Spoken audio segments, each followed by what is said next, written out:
Hi, everyone. Welcome to another knowledge session by LNOD Roundtable Wisdom Sutras, hosted by Rajesh. I'm so delighted to welcome all of you to the session. And before we proceed, just a few ground rules. This conversation is happening on a meeting format, and in interest of the learning and the conversation, your mics will be muted and your cameras will be switched off. However, do keep the chat box as vibrant as you can. Please share your comments, any stories that you can relate to, any anecdotes that you would like to share with other members. Please do that. Please feel free to share all your questions on the chat box, and periodically we will take them up, or we may take them up during the end of the session. So please keep the session as vibrant as you can. And for any of you who's joining us for the first time, just a small brief about LNOD Roundtable.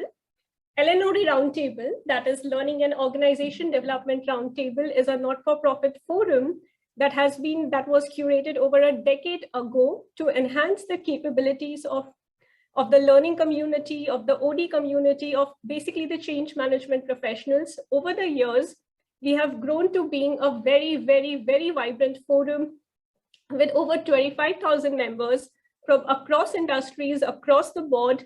Do come in the fold, connect with the teams, write an email to us to know more about how you can be a part of this movement and gain from sharing knowledge constructively. This is LNOD Roundtable's Governing Council, which is literally the wind below our wings. We have Dr. Akhil Basrai from Akhil Basrai Consulting. We have Adil, who is the chief executive from the firm. We have Rajeshwar Upadhyay, the director of Par Excellence. Rajesh Kamath, who is also conducting this session and founder of Chanakya Consulting Insights. Dr. Sujaya Banerjee, who is the founder of the forum and also the CEO of Capstone People Consulting. Rajesh Padmanabhan, the founder and CEO of Talavi Business Catalyst, and Manu Vadha of Sony Pictures. This is a very interesting session that's coming up on LNOD Roundtable tomorrow, where we are talking about how organizations can boost their employee experience through the use of integrated HR technology. It's a very lustrous panel. I highly recommend that you do join us. We are sharing the registration link on the chat box. Please register, do come in, do share about this with people who you think may benefit from this conversation. And moving back to our conversation today, which is Wisdom Sutras, anchored by Rajesh Kamath. Rajesh, as I mentioned earlier, is also a part of our governing council. But apart from that, he's a very, very well-known speaker, storyteller, facilitator, and essentially is a very, very passionate learning professional who believes in bringing the Indian and Western wisdom together to enable changes in the organization. Over to you, Rajesh.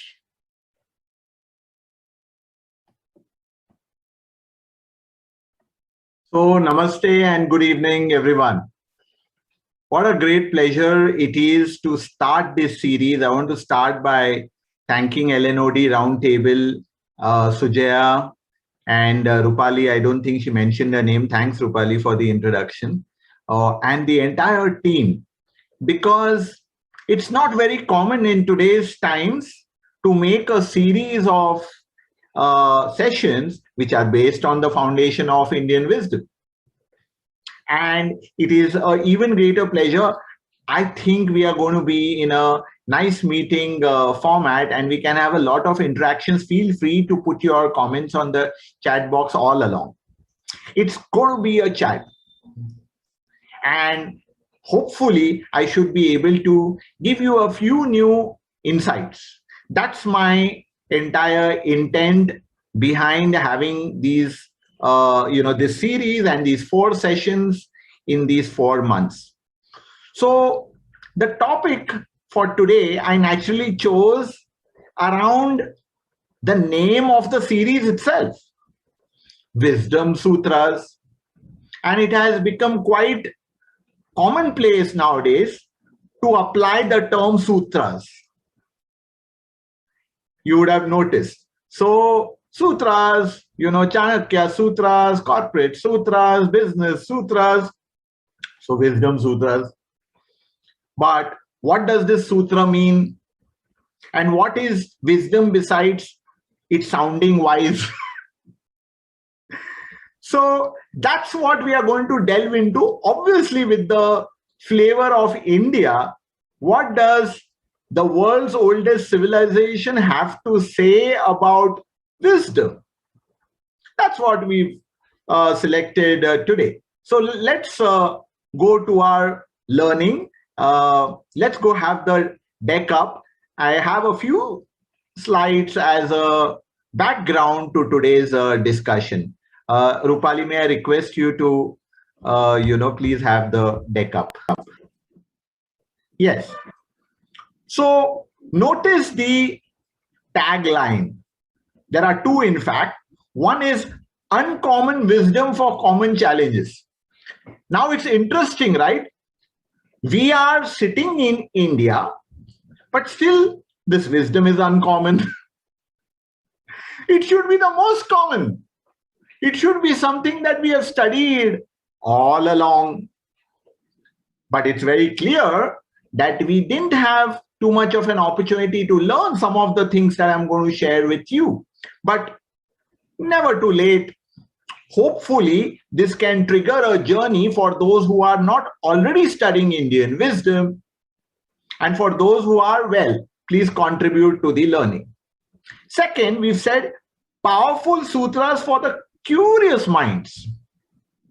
Now, this is very important, as you will see as we go along, that curiosity is one of the prerequisites for learning, especially for deep learning. And today we are going to have a lot of, I feel, interesting learning. So let's start with a person. Sorry, it went on mute. Yes. I'm going to start with a personal experience. So I traveled to Rishikesh about 3 years back, but that wasn't the first time. I traveled in about 2007.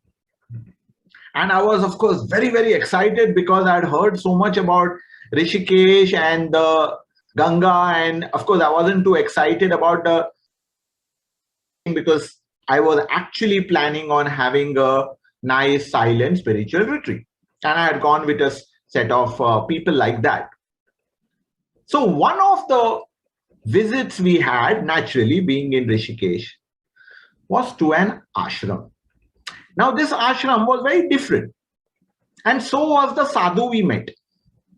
The sadhu was actually a Swedish gentleman who had come 35 years back and had made Rishikesh his home.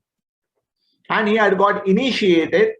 And if you saw that person, unless you came close to him, you wouldn't even realize that here is a person from another country.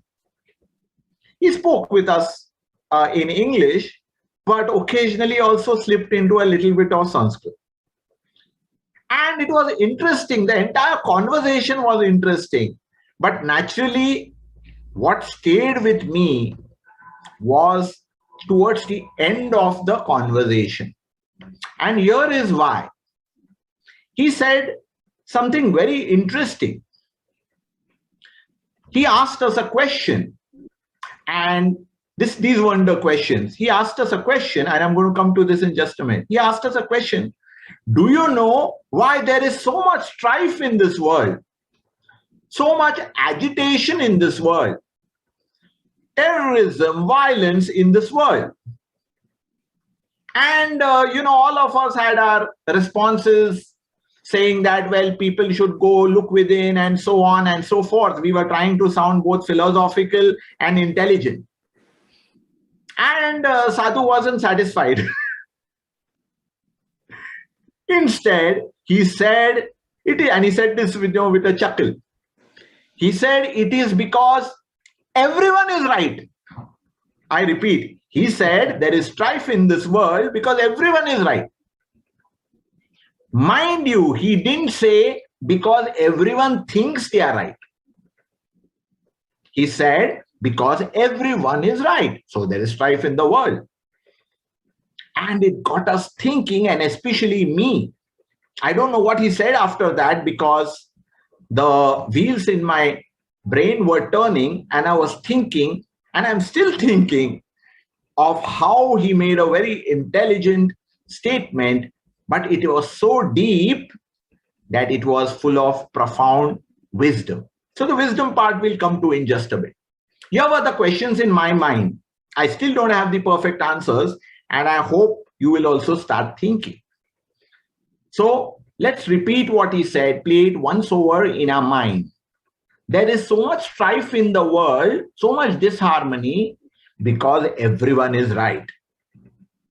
So it made me think, if everyone is right, then what indeed is right? Is it possible that everyone is right? So obviously we take our positions and each one believes what they say is right till they find the next thing which is right. But he was very clear that everyone is right. So that's one question, that if everyone is right, then what indeed is right? What is that which is right? The second question in my mind was, is there then anything at all that can be depended on as certainly right?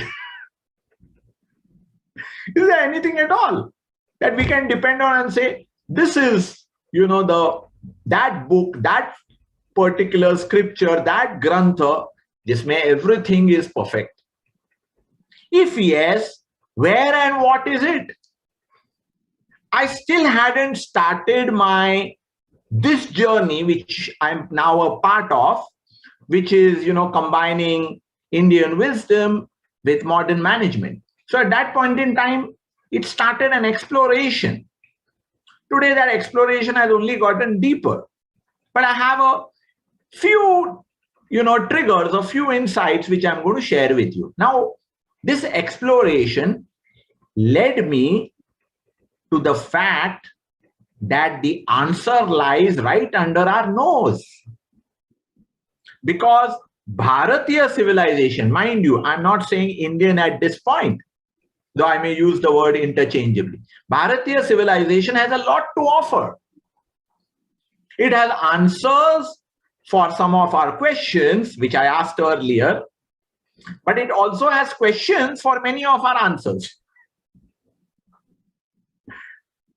Now, we have lots of what is called as Shastra. And we are going to do just a little bit of exploration today. Now, when we say Shastra, of course, we can call it by different names, scripture, science, and so on. We'll come to this at some point. But when we think of Shastra or our Bharatiya scriptures, Ved comes to mind. I know in modern times and even in books, we say Vedas, but it's Ved comes to mind. But there are other terms for it. One is Shruti. And another is Apaurusheya. Shruti literally means heard, perceived through hearing. Literally. And Apaurusheya Grantha or Apaurusheya Shastra means that these are not of human origin. And if we were to have a purely English translation, you can call it as revelations. All right. So these are the various terms. Now, what are some of the meanings that we can draw from this? Okay, we will draw some meanings. Remember, this is a journey. So some of the questions will remain unanswered here, and that is intentional. But we'll go to some of it. So, all faiths have revelations.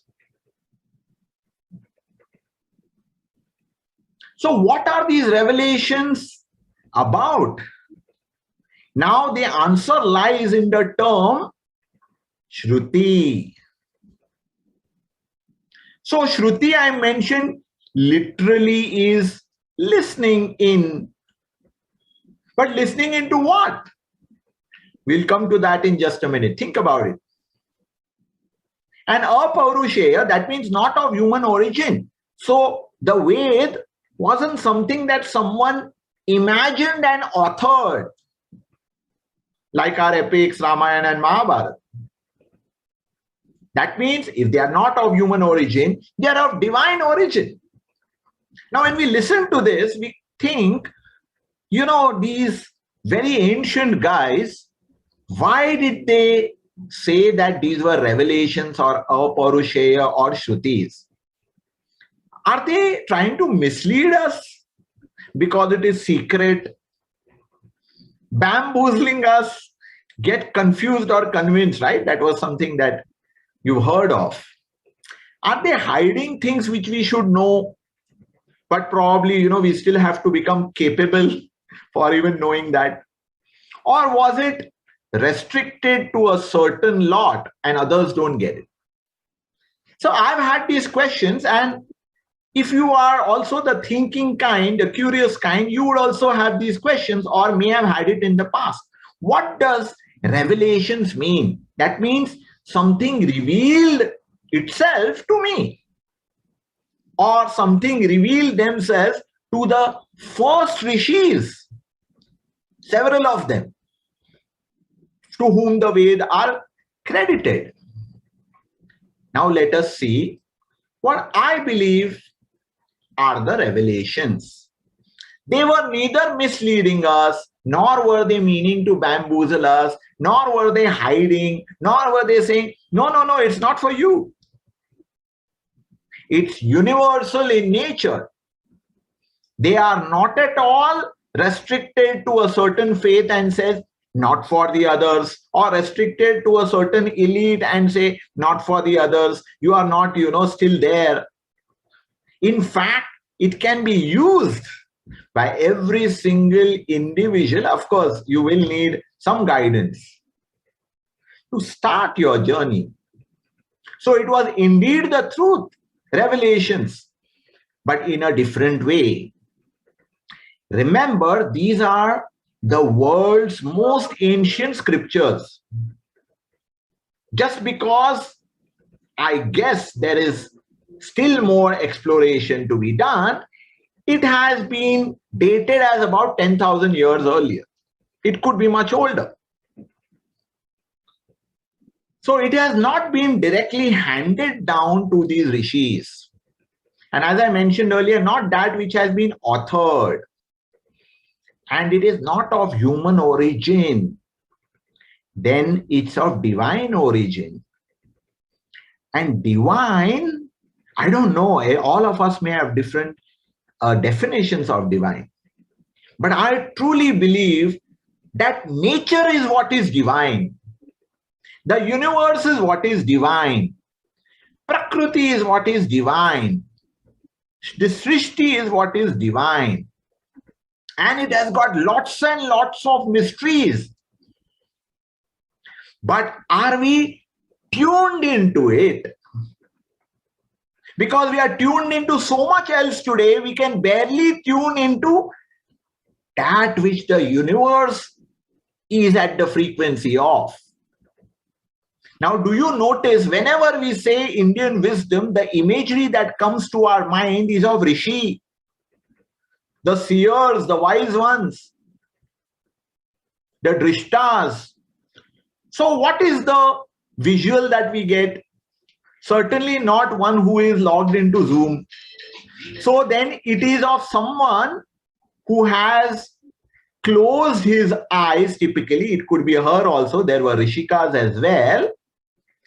And typically, they would be in the lap of nature, right? So eyes closed, and actually it was all the indriyas, all the faculties of perception were tuned entirely within. And when they did that, they actually tuned into the frequency of nature, because we are nature. And a lot of knowledge started coming in. That is the origin of all wisdom. And I believe it's not just our rishis. You can go to any faith, they have revelations. The words may change. And I feel it was these people who tuned into nature, tuned into universe, who got the first original wisdom. So that is one stable body of knowledge, body of work, which we can say is steady, is stable, is certain, because it has come from nature itself. Nature's laws do not change all the time. In fact, they will remain what they are since the time it has existed, which is way before we came, and it will remain way after we have gone. For instance, my favorite example I always say is, do you ever expect that one morning you wake up and you don't see the sun rising from the same direction where you see it daily? Why shouldn't it? Because that's nature. Or do you expect that one day, not referring to the sci-fi movies, one day instead of waking up on bed, you find that you have touched the ceiling, you're floating? These don't happen because nature's laws are at play, which are certain, which are fixed. So what I'm getting at is that there is still something which is constant.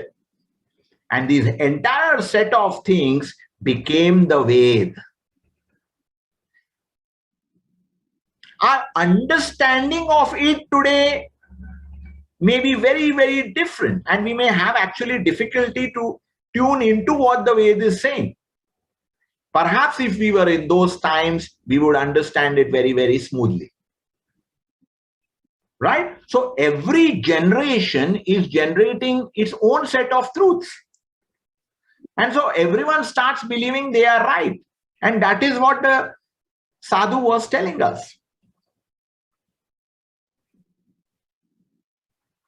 So this is one dimension that I wanted to share with you. And do dwell on this, that the world's oldest civilization had a set of, over 400 men and women who tuned into the universe and got a set of things which don't change. These were principles, precepts, concepts. Of course, they developed into then, Upanishads as we know it most of all today. And there were several of them, and several of them still available today. We'll speak of one in just a while. Now, Ved, ये शब्द कहां से आया? Now, in Sanskrit, which is a very beautiful, interesting, fascinating language, whether you know it well or not, the roots give a lot of the answers. So Ved comes from the same root as Vidya, Vida. And in modern times, in the contemporary world, for us, we are always looking for one word translations. So when we say Vidya, we say knowledge immediately, isn't it? There's no thinking beyond that. Vidya is knowledge. But it is actually more than knowledge. It's just that today we don't have much of a vocabulary in knowledge. So I've used a few terms to help us understand. So Vidya is more than knowledge, it is discovery. It is also realization like those rishis and rishikas had. Realization, which means there's a journey. It's not something that can be given to you over net or Zoom or even a session like this. And then revelations happen. It's also possible that the revelations are not the final revelations. What comes through this crystallizes into wisdom. Wisdom is never something that is handed down, never. Although we may say in our conversation that I got this piece of wisdom, I got this pearl of wisdom. Yes, we say that because we recognize instantly even then that this is not ordinary, isn't it? That's when we call it pearl of wisdom, that this is not a regular thought.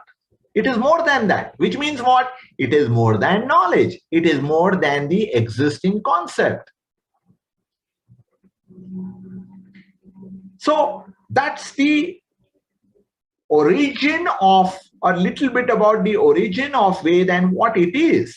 Can we understand this better? Immediately we go to a story. Whenever a concept has to be explained, nothing better than stories, isn't it? And even there our rishis knew that कुछ समझाना है तो कहानी से समझाओ.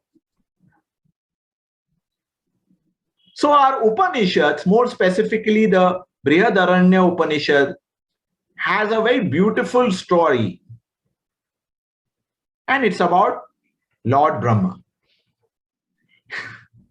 And a very interesting title, right? It may remind you of a song that goes do, do, do, da, da, da. So this story is when Brahma answered da, da, da. I'm sure many of you know this story. But what we are going to do is more than just listening to the story. So let's hear it once again. So most of us accept that Brahma was the creator. And there are, various stories relating to it. For now, we are going to say, accept that Brahmadev was the creator of Manav, Danav and Dev. Okay, Manav, Danav and Dev. I'm intentionally using the names that we have or the terms that we have in India. So for a while, everything was fine. The Devs were happy with their power, their luxury. The Manavs were very happy with their lives, nature around them, all that was given to them.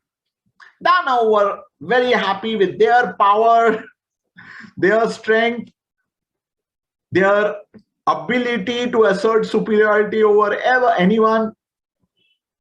But as it happens in organizations as well as in society, one can never be happy for too long. So dissatisfaction set in. For the corporate types, you can call it disengagement set in.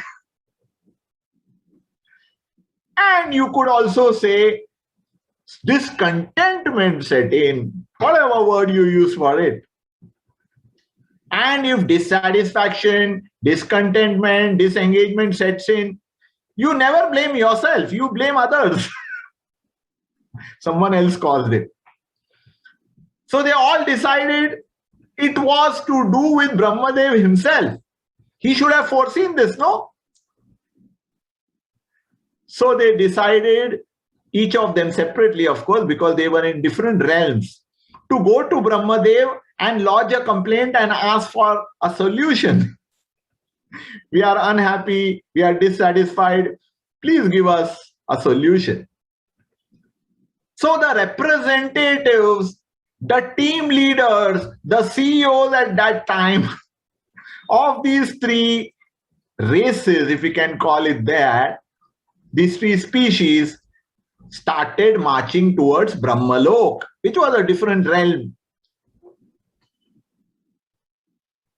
And obviously, Brahmalok was closer to the Devlok, so the Svargalok, so they reached first. As soon as they reached, they saw that Brahmadev was in meditation. He was in a deep reverie. So they waited, though very impatient, because we want answers very quickly, right? So they waited and waited. Finally, Brahmadev opened his eyes, as you can see in the image on the screen. As soon as he opened his eyes, immediately they gave their complaint. And they said, "Oh Lord, oh Pita, oh Pitama." You can choose whichever from that you want to take. And they said that, "Look, today we are deeply dissatisfied. And we think only you will have the answer. So please tell us what we should do. What is the solution to our dissatisfaction?" Brahma said, "Da," and he closed his eyes immediately. That's it. He said, "Da," and he closed his eyes. But the representatives of Svargalok, the Devs, felt they got their answer and they went away very happily. Fantastic. Wow. How I wish it was so simple. They went away happily. You know, those were very early times. So maybe they were happy getting answers. The first answer was good enough. Then the Manavs reached, right? Again, distance-wise. So Manavs reached. And the Manavs also asked, repeating the same kind of problem. They said, of course, they waited. And similarly, they waited until Brahmadev opened his eyes. And as soon as he opened his eyes, they said, "We are deeply disengaged." They were Manav, right? Most of them were working in organization. "Please give us an answer, a solution to our problems." And again, he said, "Da." And then he closed his eyes. The representatives of Manav Lok also were happy and they went back cheerfully. Okay, we finally have a solution, they thought. And close behind them were the Danavs who also reached, and their representatives also made a protest saying that we are so unhappy today. Please tell us what is the solution to our discontentment. Brahmadev once again, for the third time, poor guy trying to meditate, being disturbed again and again, opened his eyes momentarily and he said, "Da." And he shut his eyes once again. The Asurs too were happy with the Da. They thought they got their answer and they went back satisfied. So if all three went back cheerfully, what did they understand of this Da?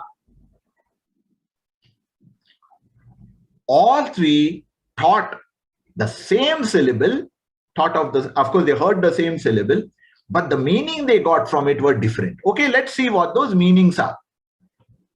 The Devs understood it as Damyata. And Damyata is restrained, self-restrained. They realized in their minds that, oh, we have all the luxuries in the world, everything at our beck and call. Everything, in fact, has literally spoiled us, right? When you think of Svargalok, what do you think of? You think about dance and music and Gandharva and Apsaras and Sura, drink and so on. Spoiled. And therefore, Damyata or restraint is required. Because too much of a good thing finally has no value. We must learn restraint. That's the way they understood it. And they were happy. They realized that this is going to bring us satisfaction. The Manavs, what did they understand of the Da that they got? They understood it as Dan. And they too realized that nature has provided us so much. Everything is available. Water, sky, air, minerals, everything is there. Who divided them? Only man. Otherwise, everything is available to each one. Everyone has all of nature available to them. The sky never said, "Main India ka sky hu,"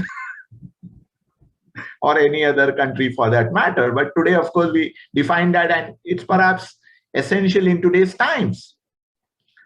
So they understood Dan is the reason for their dissatisfaction. And Dan is misunderstood as charity, because charity has the notion of higher and lower.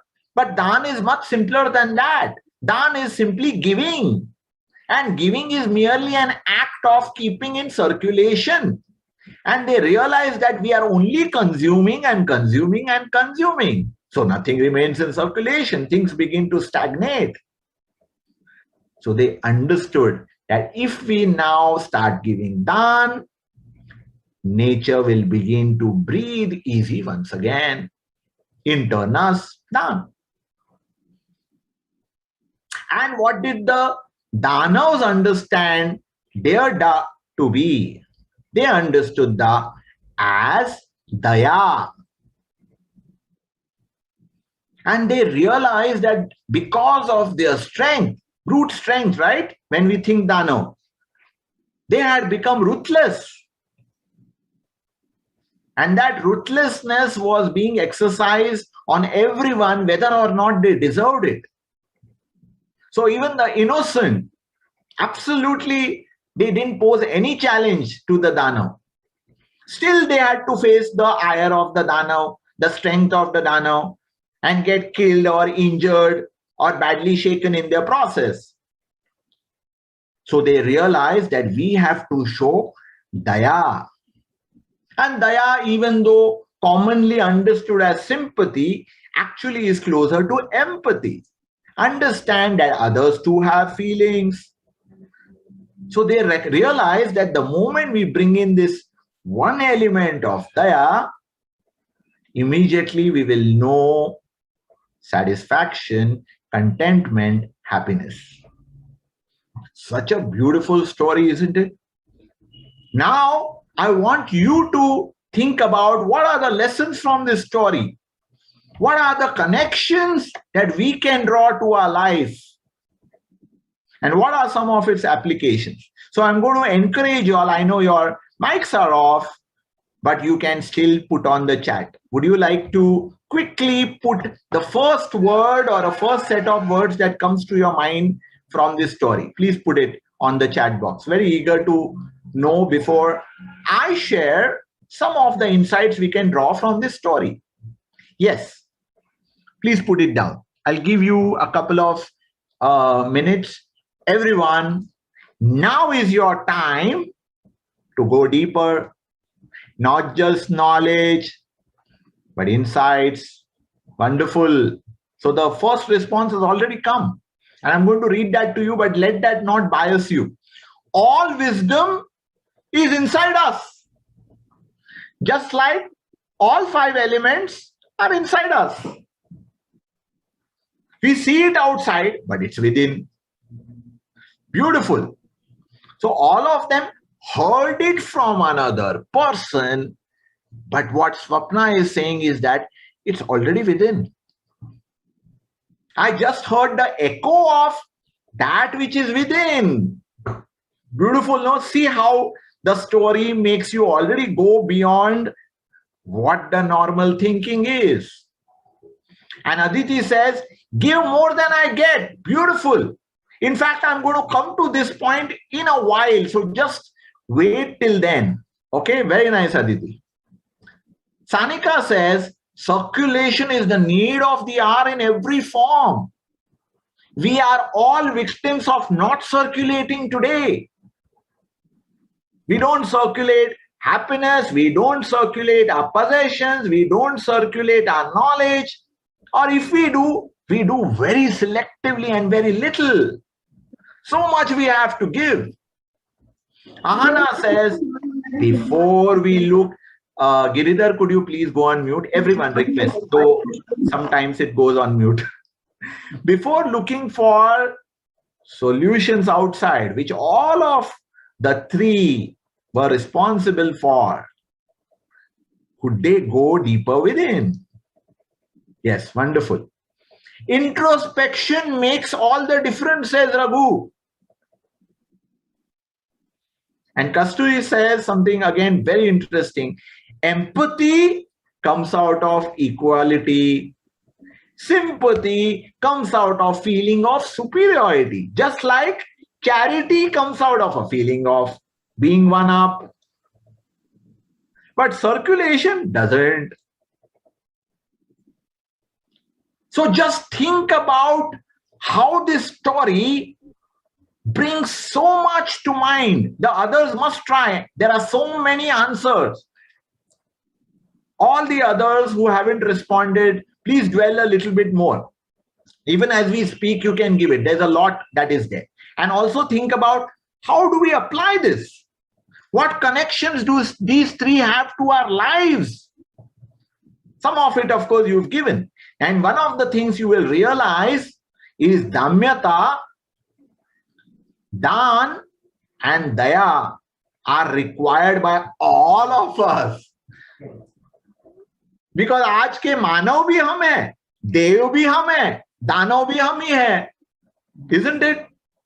If we recognize that humans are all part of the same race that I belong to.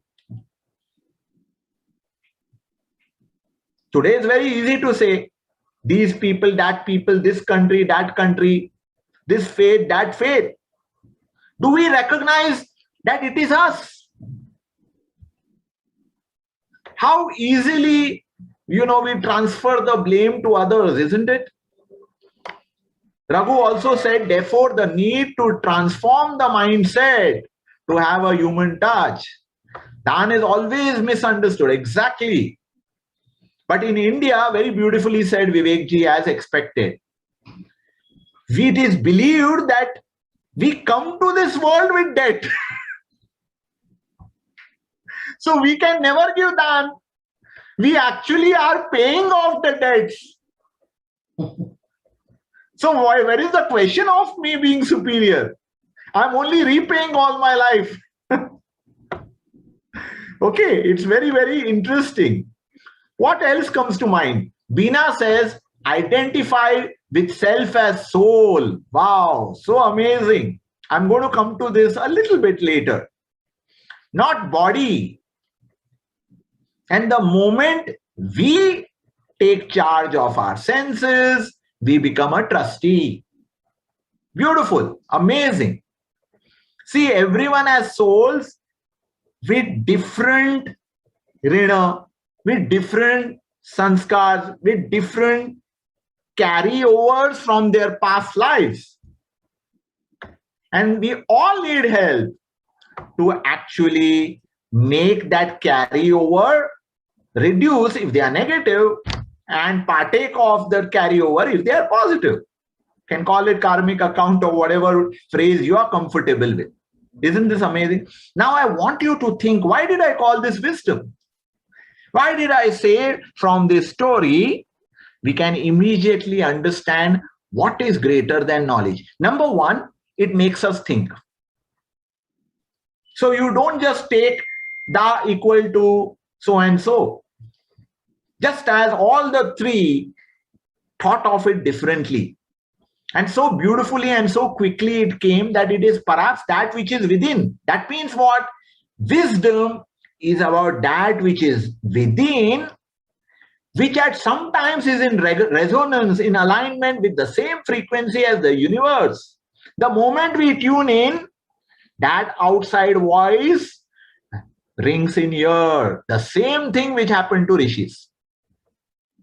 Get it? So wisdom lies within, not outside. But how to access it, we'll see. So wisdom is beyond knowledge. Number one. Third, did you realize actually all the three das are about circulation, are about giving, are about not just you, but the others around you. Because Damyata, why self-restraint? And whom are you giving self-restraint to? Who is the beneficiary? You, of course, but it's always others who benefit as well, because you have shown restraint, whether it is in your feelings, expressions, behavior. The beneficiaries are always others. Please dwell on this. So Damyata is also an act of giving. Dan itself is giving. By the way, one more input. I am sure it has occurred to several of you. The word, the syllable the itself. So in Sanskrit, every syllable or combination of syllables has a meaning. So the implies giving, just like nya, which we also say gya, implies knowledge. So hidden within those three das were anyways giving of a certain sort.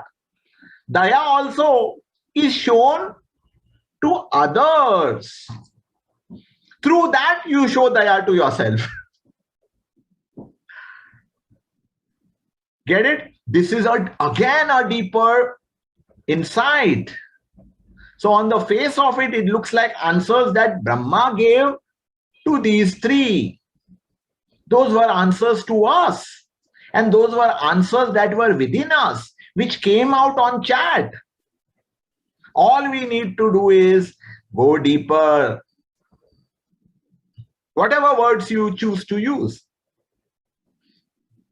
Okay, so that's one beautiful way in which wisdom was given to us. So agar Ved ke shlok, sukta is something that you feel is heavy, you read the stories from the Upanishads. Use them as triggers to go deeper within yourself. Don't accept what's just written in that story. Your reflection and introspection is extremely important. Okay, now let's go one step further and see what does now this mean to us when we say anything, like for example, da, da, da. So typically when syllables are joined together in Indian wisdom, they are always joined together with a lot of thought. It is scientific, it is not accidental. This science is referred to as the science of mantra. तो हम बहुत सारे मंत्र बोलते हैं. We have a mantra for every occasion, isn't it? From the moment we wake up to the time we sleep. Now ये अलग बात है that in today's times you probably never say a mantra in public. Accepting those times which are public functions where others are invitees. But otherwise, it's rare. You don't want to be caught saying a mantra at your workplace. And I always find it strange, and I always urge people that why don't you say namaste instead of good day to someone at work? I encourage even my daughters who log into their schools and colleges, and I say, why do you say good morning, ma'am? Try saying namaste. Let's see what the teacher says. Please think about this, my dear friends. Every word in India has been thought of far deeply. And you know it. I don't need to give you the meaning of namaste or of Bharat. You can read it up, or we can have a different conversation on it. Matlab, everything is well thought of. So every mantra also is a combination of syllables that has a power within it. And even Shabda says, so I said every syllable again has a meaning. So the moment we see MAN, we think man. So mantra has to do with man. And it has to do with tapping the power of the mind. So that which energizes the mind, that which focuses the mind, that which uses the power of the mind, all these are possible. And these are all called mantra. So today in management, we say let's say quality is the new mantra. Of course, वो मंत्र का मंत्रा हो जाता है. But what does it mean? Why do you say quality is the new mantra? That means we want everyone to think only about this, focus on this. Meaning is the same.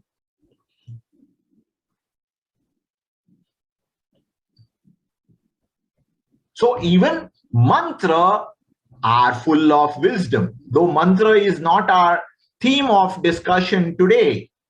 So mantra for enterprises can be your purpose, vision, mission, guiding principles, values. These are all mantras because you want everyone to align to this with their minds. And they are also tuning into the collective energy of the enterprise. Please think about this. You will, it's then very different from just creating a purpose and vision which appeals only to the top management. Are we creating that kind of mantra? Okay, so it's very, very common today to use the term mantra. And typically it is a combination of 3 words, which have something in common. So say mantra, tantra, yantra, which has got tremendous meaning and application in Indian wisdom and likewise adapted to modern management. The power of it is amazing. But I just want to bring your attention to the fact that today, my apologies. Today, we convert everything into modern management into English terms. So mantra, tantra, yantra, which is known to India since centuries, became mindset, skill set, tool set. How amazing it sounds, no? And especially if it is stated by a foreign university, immediately everyone grabs it. Came from India. This insight is also wisdom. Okay, let's move on. So what words do we have in India for wisdom? Actually, there's a whole vocabulary for any word. And I have tried to take a few connected words. All right, purists will say, no, it is not this, it is this. It is not this, it is this. But I am taking a few words which we all commonly use and are there in most languages. Either the same words or connected or slight modifications. Buddhi. In fact, we have 4 sessions, and the 4th session, if you have noticed the term, I have said is moving from a Buddhu to a Buddha. Right? Same base again. Buddha. Okay, which has the implication of wisdom. Then there is a term called Vivek, which is discrimination, discernment, but certainly it's not knowledge, it's more than that. So you can think of that also as a dimension of wisdom.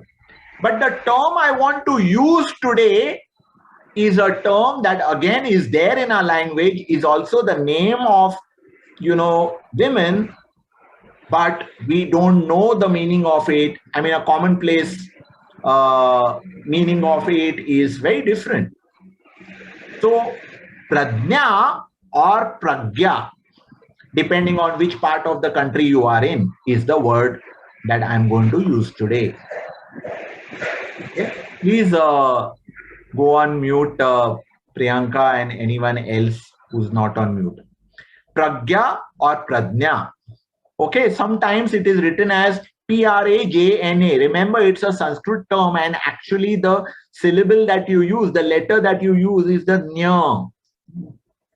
So sometimes even in English we write it as Jna because it is actually a modification of ja. But never mind, we want to actually not go to grammatical discussions today. Now notice that pragya or pradnya is a combination of pra and gya. And what did I say the syllable gya stands for or nya stands for? Knowledge. And pra is a prefix that you will find in many Hindi, Marathi, Sanskrit words. And pra gives it the meaning of fullness, completeness. So knowledge, the implication is always incomplete. It's always incomplete. No knowledge is complete. But pradnya gives it its completeness.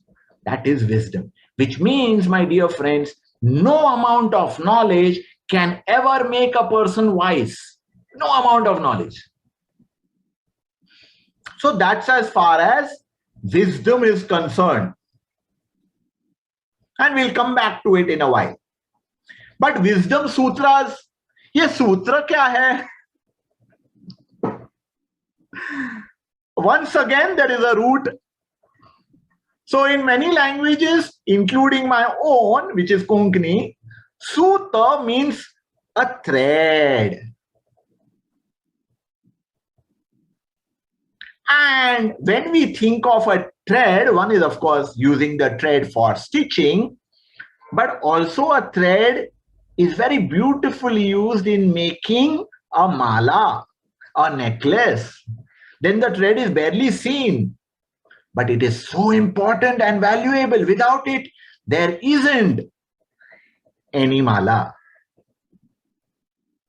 So when pearls come together, here we are talking about pearls of wisdom, the sutra holds them together. So sutra, in other words, has connotation of brevity, compactness, conciseness, crystallization is sutra. And it is an art to be able to put together the maximum meaning in the least possible words. And you've seen this, on WhatsApp, there are many beautiful messages that come about Sanskrit. And you may have seen, playing around with the syllables and the words in very powerful way. And I always say, for one word in Sanskrit or a couple of words in Sanskrit, oftentimes you need to use 10 words in English. So as it is, Sanskrit words are concise. And a sutra is a very powerful capsule of immense wisdom hidden within. But within that comes the complexity for contemporary times. Because we are no longer thinkers. At least, default mode is not thinking, worrying. But sutras are always multi-layered. Always. If you have stopped at the translation of a sutra, then you have not got it. Because that's only knowledge. And what do we want? Wisdom. So wisdom sutras and all that we share today, learn today, is on the surface, my dear friends. You need to go deeper. Okay. Now, yes, I've already mentioned this. I want to give you now an example, an illustration of wisdom in action in challenging times. How wisdom is better than knowledge in challenging times. Now, I know that there are people who are here on this forum especially, who read a lot, who are, well clued into many news. But I want you to consider this once again. I am not talking about the creation of Amul or Kurian Varghese and his contribution, even though we have to have his picture as the milkman of India. But I'm talking about what Amul did during the pandemic. And what they did is absolutely amazing. If you haven't read it, please do. I'm going to give you just the wisdom side of it. Naturally, when on 24th of March 2020, when the PM announced the lockdown, most of us, not everyone, was caught unawares, even though, I think a little bit of lockdown term we had heard, but we didn't know what it meant. So everything was shut. What happens to businesses? Only essentials were allowed. And it excluded everyone. And if there is a lockdown and then you are restricted to your home, all patterns change. And your consumption goes for a toss. So all industries underwent a huge amount of loss. And it is said that dairy industry alone saw a daily loss of 112 crores collectively in the country every day.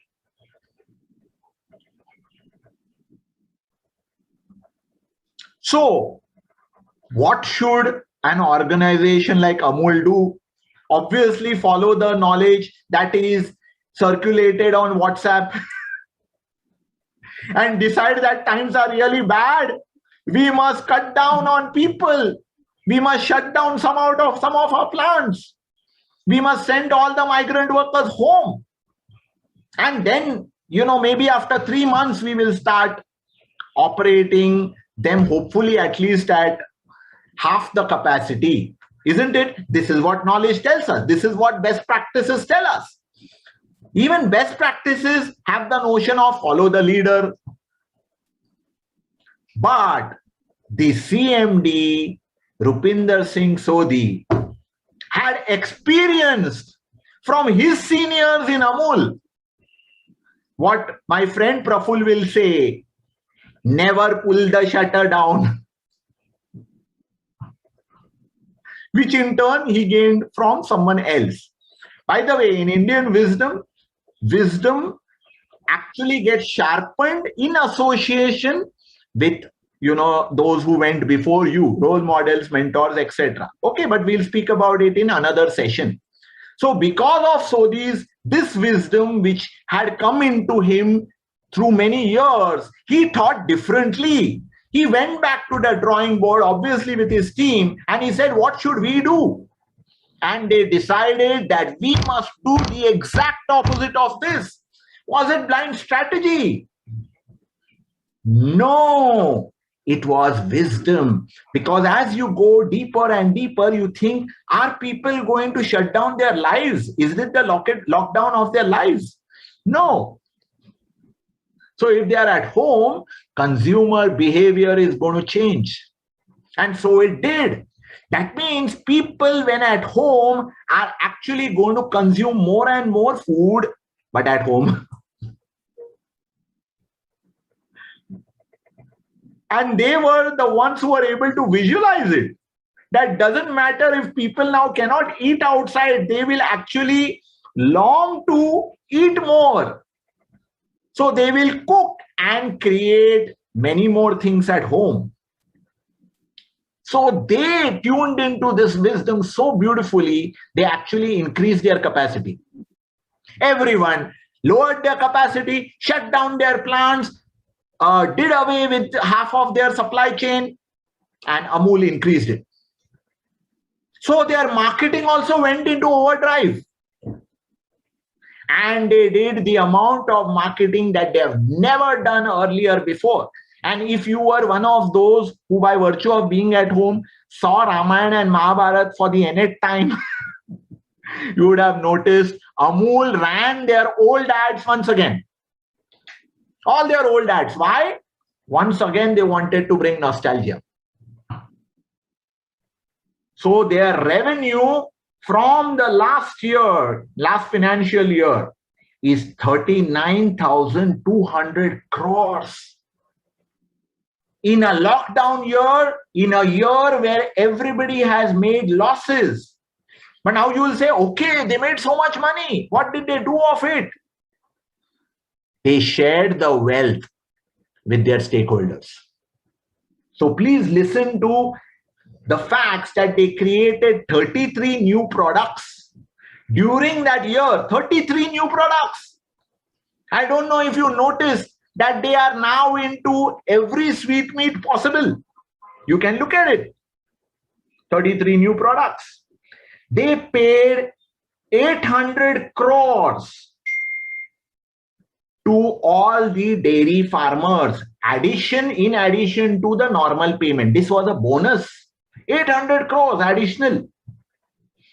And because they produced 35 liters milk additionally, 35 lakh liters milk additionally every single day, procured from the farmers. So they paid back to them. And even the employees got incentives.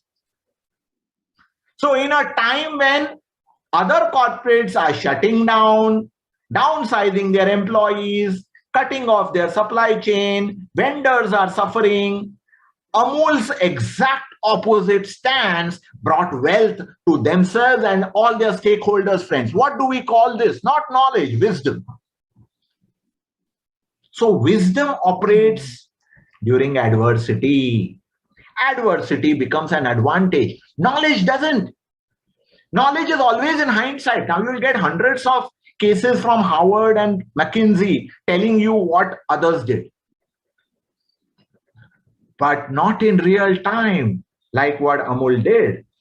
Plants working at 115 capacity, their own, plus also outsourced to others. How amazing is that? So the question comes that, can I develop? Because you will say, Rajesh, you told us everything about Amul, but now what do we do? One is, please, see the case. I'm sure it's now online and available very, very easily. Please introspect and see what gave them this wisdom. Go deeper and dig deeper into the mindset of Mr. Sodhi. Of course, he's just the captain. There were several others involved. But surely he's the leader of the pack. So you need to understand, how did this uncommon wisdom come to him? So you can see that this wasn't just Gyan, this was Pragya. This wasn't common knowledge, this was the completeness of that which was learned earlier, which gave wisdom. So here are the first questions for you, my dear friends, beyond that story that we saw. Here are the questions. Please note. How can I go beyond knowledge? Because we're all masters at knowledge consumption. How can I go beyond knowledge? More importantly, ask, what prevents me today? And really, really introspect about this. Here is your opportunity to become self-aware of what can give us better prajna or pragya. Which habits can serve me better is the third question. Which habits can serve me better? I'm going to share a couple of them in the remaining 10 minutes that I have, and then I will take few of your questions. Okay, I hope you've noted these and start working on them from today itself. So is pragya developable? Kautilya says yes. So the answer is again there in Indian wisdom. You'll find it in many parts, of course, but Kautilya, who is talking about leadership in any field, whether you are in business or entrepreneurship or sports or music or education, you can develop. How? By going into Kautilya Arthashastra. But if I leave you there, then it will take some time. So first, let's bring awareness of what is our approach towards knowledge today. I'm sure 100% of you will agree with this. Today, our approach to knowledge is download. After that, what to do? Share, forward to the relevant people. Make it the knowledge of today. So what do we do? Cut, copy, paste, forward. I want you to think, how about this changes from today onwards to create, develop, design, research, upload. Yes. Kasturi, good question. Sorry, I read that comment, so I'm going to say, isn't that circulation? It is. But let me respond to that later. Yeah. Even, ammunition can be circulated. Is it the right kind of circulation? Okay. So think about it. Yes, Kasturi, your point is perfectly valid. But even this about create, develop, design, research, upload is about circulation. But you have created, you have value added. What does that do? It helps us. So now we will go to how to develop prajna or pragya. And we call this as Kautilya's wisdom continuum. There are 8 steps which I have broken up into 4 steps, 2 each. And before I start on this, I want your accompaniment to think, how far am I on this journey? And I have a checklist over here. We won't have time to go through it today, but I'm happy to share it with those who have attended. Okay, here it is. The first step is Shushrusha, deep hunger for learning. Let's take an example of today's session itself.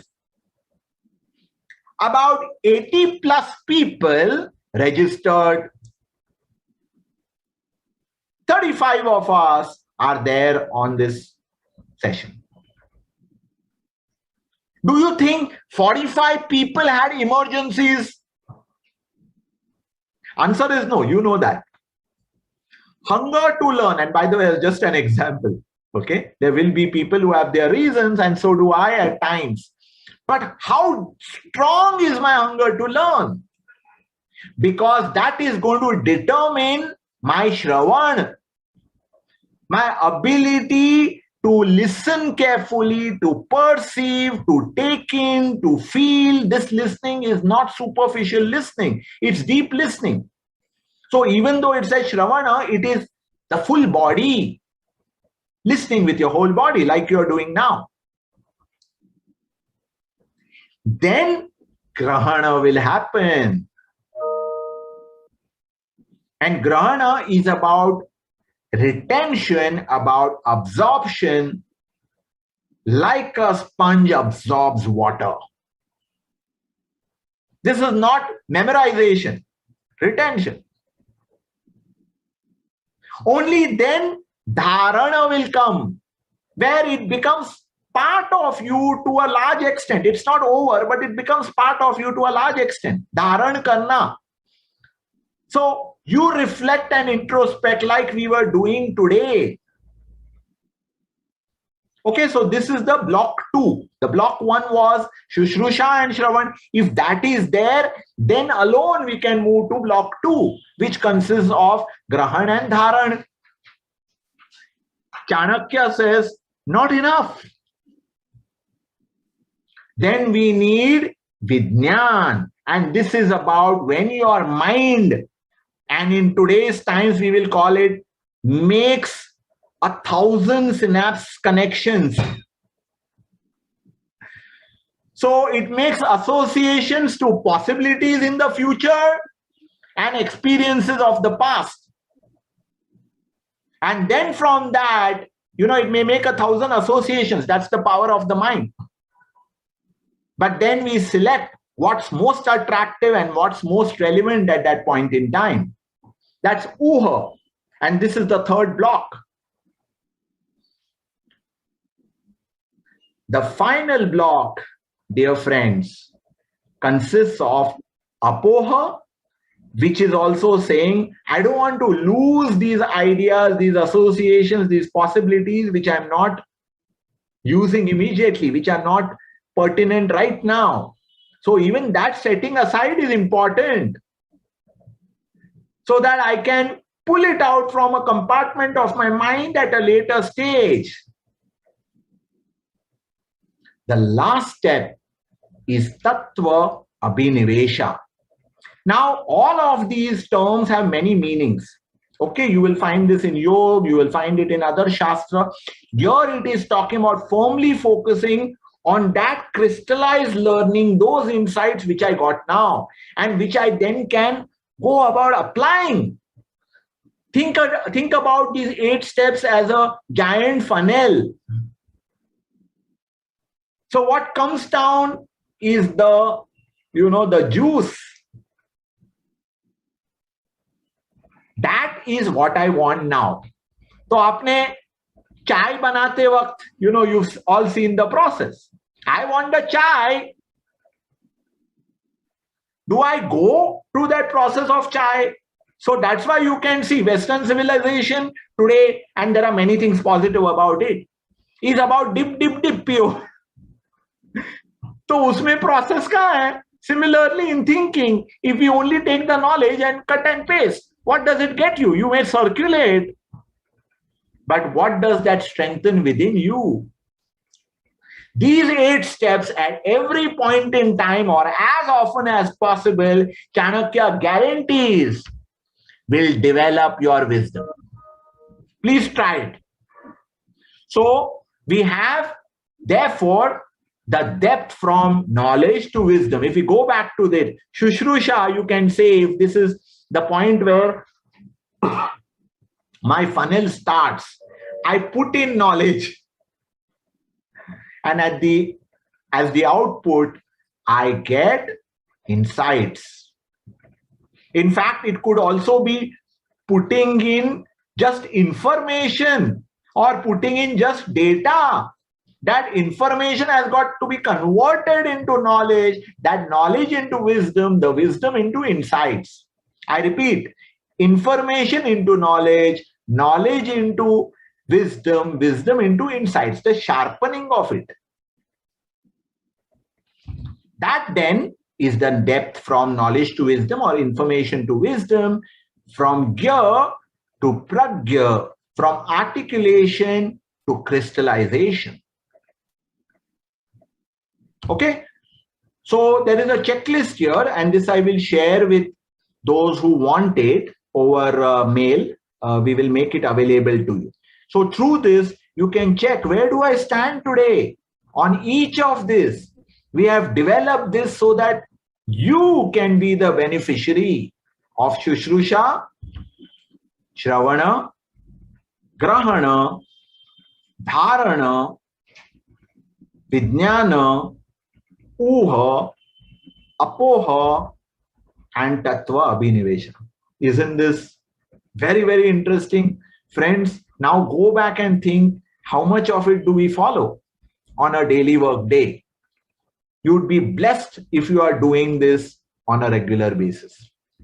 The present generation, most of all, of course, there are many brilliant people among them, are getting used to not even Shravana. They may just have Shushrusha, but then knowledge is given to them on a platter. Are you thinking about it? Please do. And then deep reflective questions. So we come to the end of this session. I'm going to share a little story with you before we go to your questions. Okay, I'll share the story in 3 minutes so that we can still take questions and maybe extend just by about 3-4 minutes more. Friends, be there. So when we think of wisdom, we think of Tenali Ram, or maybe we think more of his wit. But wit always is accompanied with wisdom. Have you noticed? Wit and wisdom. Because wit again is a kind of wisdom which is expressing itself in an interesting way.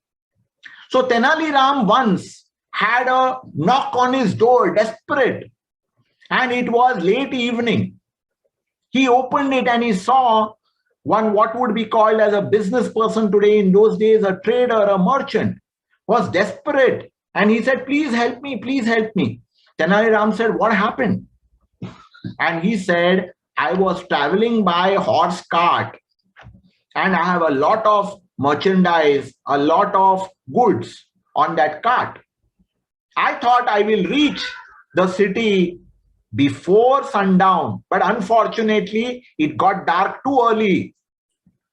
And I lost my way and my cart went into a ditch. My horse tried very hard, struggling to come out of it. In the process, he died. But now the cart is stuck inside and it has all the goods. Please help me. I need to get it out and then move. Tenali Ram, without looking anxious at all, simply says, don't worry, Shankara will do it. Now, the merchant doesn't know who is this Shankara. Probably Shankara is some strong guy, toughy, who will come and do it. He goes on to express that, please come now, we don't have much time, etc., etc. I need help. Once again, Tenali Ram says, don't worry, Shankara will do it. Question mark on the merchant's mind, looking at his little bit of nervousness, Tenali Ram shuts the door behind him and takes him around the corner of his home, where tied over there to a post is one old, feeble, weak horse. He says, Shankara will do it. The merchant can't believe it. My strong, healthy horse is dead over there. How will Shankara, this old, feeble, weak horse, do it? But nevertheless, he doesn't have a choice. When a human does not have a choice, he just goes with it. So he has his doubts, but then very quickly, Tenali Ram unties that horse around that post and with great confidence walks towards the place on the highway where the cart had broken down. And he goes over there, quickly takes stock, sees what has happened, removes the yoke of the cart from the horse that has died, ties a rope over there and connects that to the neck of the horse who was with him, Shankara.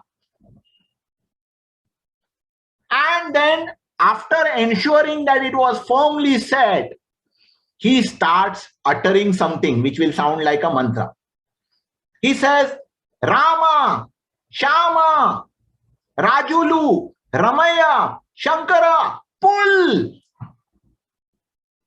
Once again, Rama, Shama, Rajulu, Shankara, pull. Third time, Rama, Shama, Rajulu, Ramaya, Shankara, pull. And Shankara starts pulling with every word. And as he pulls, lo and behold, in 5 minutes it is out. Long story short, the merchant has both, he's feeling triumphant, but he also has a shock on his face. How did this horse manage it? Number one. And number two, I know who Shankara is, he tells Tenali Ram, but who are these other guys? Rama, Shama, Rajulu, Ramaya, who are they? He says they are imaginary horses. And he goes on to tell the merchant that as he's old, feeble, weak, he's also blind, he cannot see. But he's happy to prove himself as long as others are working with him. He will not work alone. Friends, this is wisdom. Common knowledge will say, you can't use this horse. The guy is too old. Forget using him to pull this cart. He probably should have been disposed of long back. But Tenali Ram, being Tenali Ram, understood the psychology of not just man, but of every creature, including his horse. Isn't it amazing?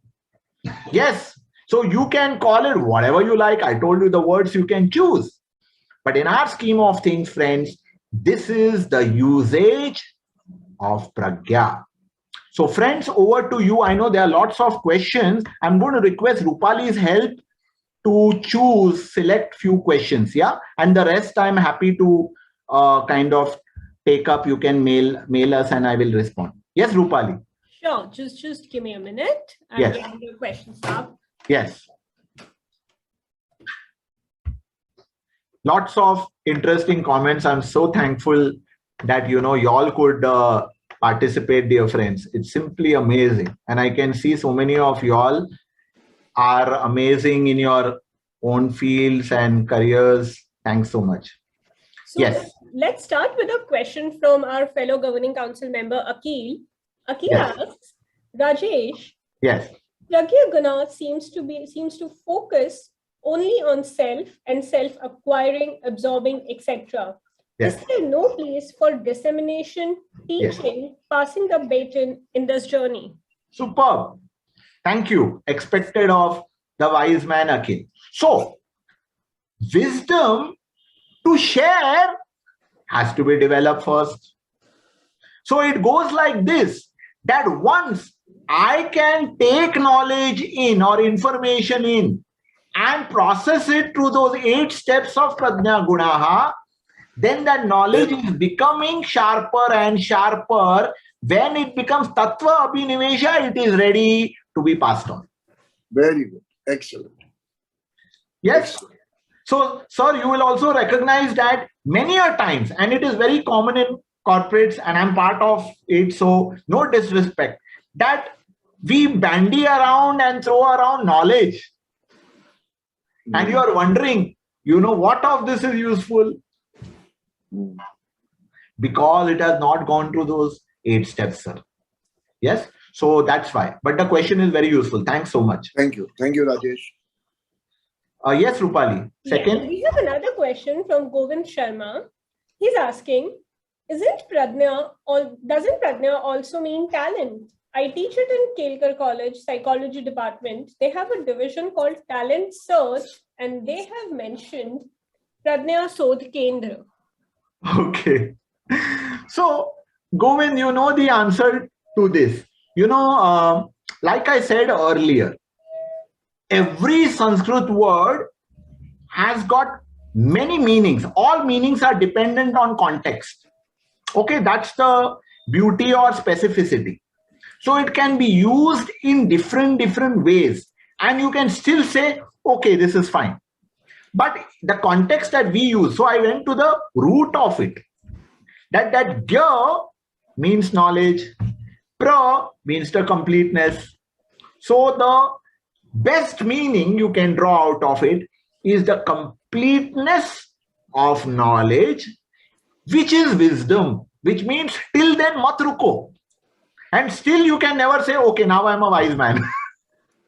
You have to continue. So yes, I would still say that Pragya is just one essential of talent, and Pragya is also, I would say, a process of identifying talent, because you can't identify talent unless the talent spotter has Pragya. That's my contention to you. Yes.